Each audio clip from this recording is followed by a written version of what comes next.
بسم اللہ الرحمن الرحیم۔ اللہم صلی اللہ محمد و علی محمد۔ 14 سارے کا تیسرا باب۔ آپ میری ویڈیوز کو شیئر سبسکرائب کو لائک ضرور کریں۔ حضرت علیہ السلام نے فرمایا، مجھے اس کی طرف رغبت نہیں ہے، تم کسی اور کو خلیفہ بنا لو۔ ابن خلدون کا بیان ہے کہ جب لوگوں نے اسلام کے انجام سے حضرت کو ڈرایا تو آپ نے رضا ظاہر فرمائی۔ نبی اللہ میں ہے کہ آپ نے فرمایا کہ میں خلیفہ ہو جاؤں گا تو تمہیں حکم خداوندی ماننا پڑے گا۔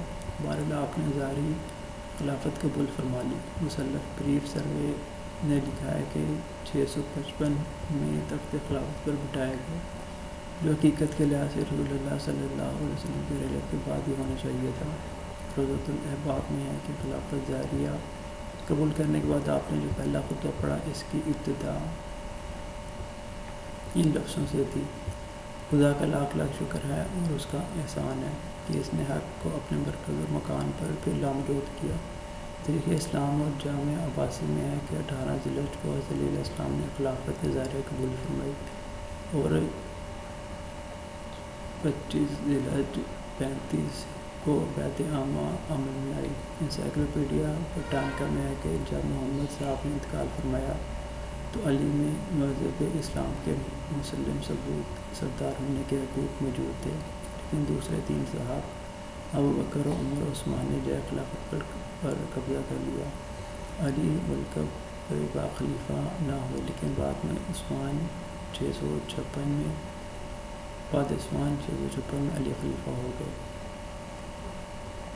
علی کے عہد خلافت میں سب سے پہلا کام طلحہ و زبیر کی بغاوت کو فروغ کرنا تھا، جنہیں بی بی عائشہ نے بھگایا تھا۔ عائشہ علی کی سخت دشمن تھی اور خاص انہی کی وجہ سے علی اب تک خلیفہ نہ ہو سکے تھے۔ مورخ جرجی زیدان لکھتے ہیں کہ اگر حضرت عمر کے زمانے میں جب لوگوں کے دلوں میں نبوت کی دہشت اور رسالت کی ہیبت قائم تھی اور سچا دین قائم تھا، حضرت علی عثمانوں کے حاکم مقرر ہوتے تو آپ کی حکومت اور سیاست کہیں بہتر اور اعلیٰ ثابت ہوتی اور آپ کے کاموں میں ذرا برابر بھی ضعیف ظاہر نہ ہوتا۔ لیکن اس کا کیا کیا جائے کہ آپ کے پاس خلافت کی خدمت اور اس وقت آئی جب لوگوں کی نیتیں فاسد ہو گئی تھی اور انتظامات ملکی اور اصولی حکومت کے متعلق والی اور ماتحتوں کے دلوں میں حرص و طمع پیدا ہو گئی تھی، اور ان سب سے زیادہ طمع اور مکار معاویہ ابن ابی سفیان تھا، کیونکہ اس نے اپنی حکومت جمانے کے لیے لوگوں کو دھوکہ فریب دے کر، ان کے ساتھ مکر و حیلہ کر کے اور مسلمان کا مال بے دریغ لٹا کر لوگوں کو اپنی طرف کر لیا تھا۔